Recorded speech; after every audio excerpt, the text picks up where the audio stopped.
早起有真侪县市的风是正透，新竹以北嘛可能出现9级到10级的强阵风。气象局嘛针对新北市、宜兰甲台东等8个县市发布陆上的强风特报。咱来看新北市的新增，早起有一个工地因继续风吹到，伫台东早起佮吹小风。 本来应该是停变的厝顶正做光艳艳模样，受风台影响，台东透强风，伫滨海公园的国际地标厝顶吹变去，建筑部四界线官府派人到场紧急封锁。没有预期到这一波的可能台风，距离台东这么远，那也造成我们国际地标的这样一个装置艺术有一些破损。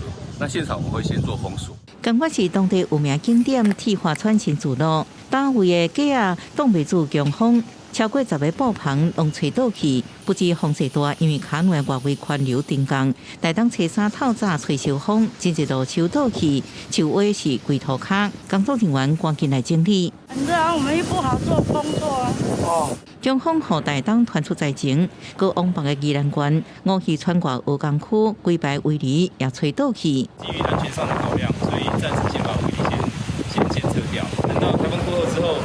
这边会再就是复原回去的。另外，北台湾新竹市新增车衫早起将近8点，有工地建安的厝架啊，技术也挡不掉强风向倒落去，惊险的一年吧，3户面体受损，好佳在无人伤亡。有一户民宅窗户，2户民宅屋檐遭鹰架倒塌而毁损。